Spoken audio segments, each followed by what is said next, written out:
Hey guys, it's Eric, owner of Farpoint Farms here in the mountains of North Carolina, and today I wanted to do the one-year review on my 2018 Mitsubishi Mirage.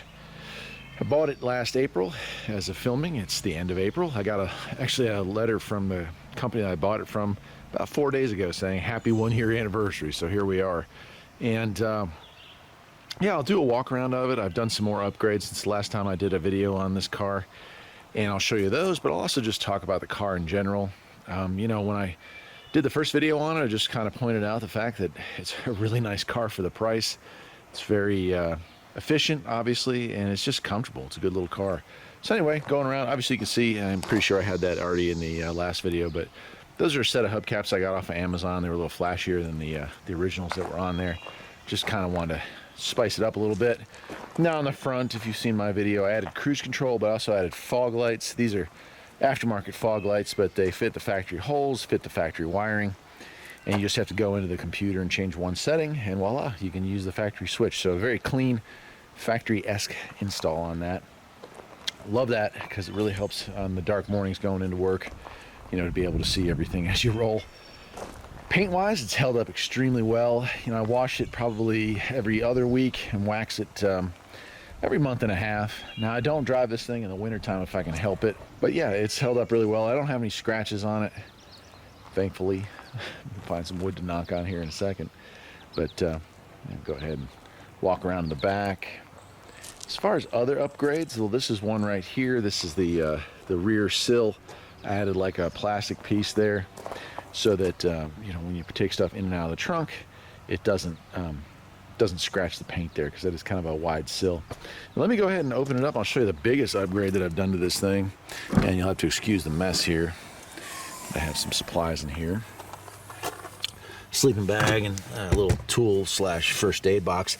But that right there, I don't know if you can see it, is a Rockford Fosgate amp, or a booster box. I'm not sure. I think it's called an amp. But it's got two subwoofers in there, and that's a factory upgrade. So I did the Fosgate upgrade to this car. New radio with Bluetooth, and that I just did about 2 months ago. I'm really liking that. Let me go ahead and show you the inside here. Don't really have many passengers in this car, so the back seat looks pretty much as it did when it was brand new. I do have the all-weather Mitsubishi mats that I've installed in there. I wasn't sure if those were in there as before. Let me go ahead and we'll hop in the driver's seat and I'll show you the radio and the additions there. So it's a real clean install. There we go. Inside you can see, I think you can see 7,300 miles or 7,400 miles on it pretty much. So I am trying to keep it under 10,000 a year, or right at 10,000 a year, so I can get the full 10-year warranty out of it. And so far, I'm on track. If we hadn't shut down because of the, you know, global catastrophe we're all looking at right now, I would have been right on the money for 10,000. So Bluetooth stuff over here, voice, like you can do a voice search with the radio. Over here's the cruise control that I added. This was the ES model, so it didn't include that. Up here's the little microphone for the upgraded radio. And here's the radio. This is the radio out of an SE. And you can't see it, but tucked in underneath here is the Fosgate amp. It's a 300 watt amp. All factory, so it doesn't mess with the warranty or anything like that. But it's a really nice setup. And well, I can turn it on here. I'm not going to play any music for copyright reasons, but I can at least show you what the screen looks like. It's pretty cool. So it has the regular Mitsubishi, you know, light that comes on, and then it does go through some stuff. And I don't have my cell phone out here or anything right now, but it has Bluetooth pairing and Apple CarPlay and Android whatever and all that stuff. So it's pretty decked out. So. And there's a GPS unit that's hidden in there. So, but yeah, the inside's pretty good. This seat, I put a towel on. I may get some seat covers for this thing because the seats are still mint. The whole car is still mint. You know, I've been taking care of it as if it was going to last me a lifetime, because I'm hoping it will. So I put that there in case I, you know, have to carry stuff back and forth from work just to keep the seat from getting trashed.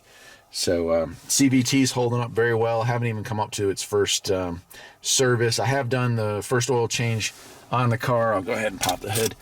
I've done the first oil change on the car at 500 miles and the second one at 5,000. And I'm going to do another one at 10 here. So we're kind of moving along with that.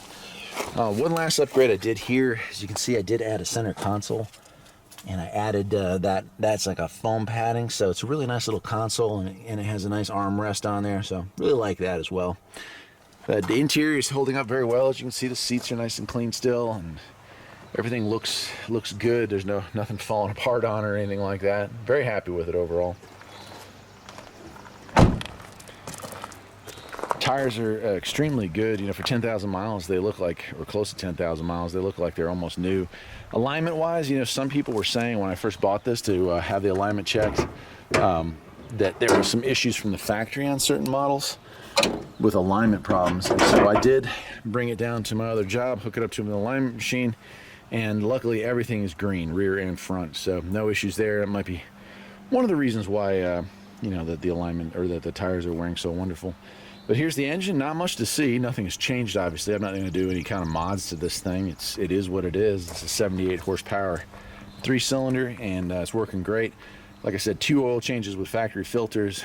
Haven't had to do anything else. No air filters, no cabin filters, not even a wiper blade yet. So overall costs have been way low, which is really nice. So let's close that back up. Really easy to work on too. This car, just you can get to everything, which is really cool. Yeah, so anyway, that's it. 1 year. So would I buy it again? Yeah, definitely. Very reliable, very comfortable car to drive, you know, for commuting. I have about an 19 mile commute each way, and love it for that. Air conditioning works great in the summer, and the heat works good in the winter, and you know, it handles well. It just does what it's supposed to do. I know these cars get a lot of bad press from well, paid shills is what I call them, but you know, anytime you're talking about a paid review, you're not going to get the truth. And the truth is, you know, for the price, it's hard to beat a car that costs $10,000 that has a 10-year warranty, 100,000 mile 10-year warranty, that does what it's designed to do and does so efficiently. This car, I'm getting on the highway about 46 to 47 miles to the gallon. In town here, I usually average about 43. If I'm really light on it or I don't have the AC on, I can get 44 in town.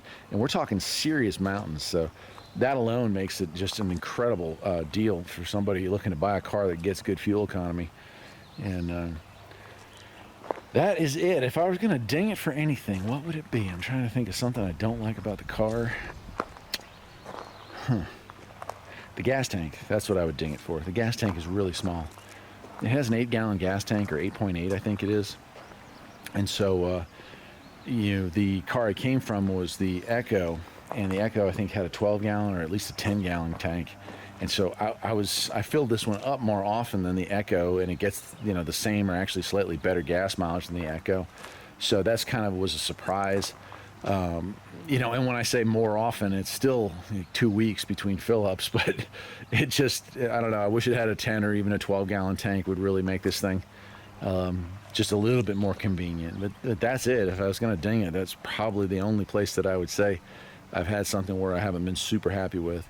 This year, the upgrades, I'm probably going to add a CB radio to it at some point. I'm just trying to figure out where exactly I'm going to mount an antenna, because I don't want to drill a hole in the car and a magnet mount's going to mess with this beautiful paint, which is just so sharp. That infrared, man, that's such, it makes it look like a really cool, fast sports car, at least to me anyway. So anyway, I guess that's it for today. I'm Eric, the owner of Farpoint Farms. Hope you enjoyed this video. If you're thinking about getting a Mirage, or you're looking at economy cars like this, yeah, there's the Chevy Spark, the Toyota Yaris, Nissan has the Versa, and you know, out of all of those cars, and I did a lot of research on it, this is probably the best bet reliability-wise. If you're looking for the most bang for the buck, the Versa's not a bad car if you get one in a stick shift, but the Nissans use the a CVT just like this one has. In fact, it's actually a very similar CVT from the same company, but the Versa weighs about 800 or 900 pounds more, and that really does cause a lot of premature transmission failures on those, and that's why I can't recommend a Versa.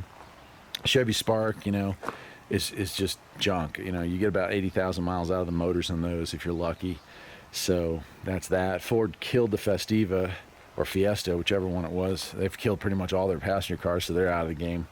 So, you know, well, if you want to move up, you could get a Fit which is a pretty decent ride but costs a considerable amount more. And then you have the Yaris, which is no longer even a Toyota product. It's a Mazda, so I wouldn't recommend that either. Well, there it is. So yeah, really honestly, if you want to know the truth about cars in America right now in 2020, the Mitsubishi Mirage is the only real decent contender in the subcompact market, and that's the reason I went with it. Anyway, if you like it, perhaps you'll think about liking and subscribing, because I make a lot of cool videos here about the farm, and it's a wide variety of stuff on my channel. If you do, I'll see you next time. Take care.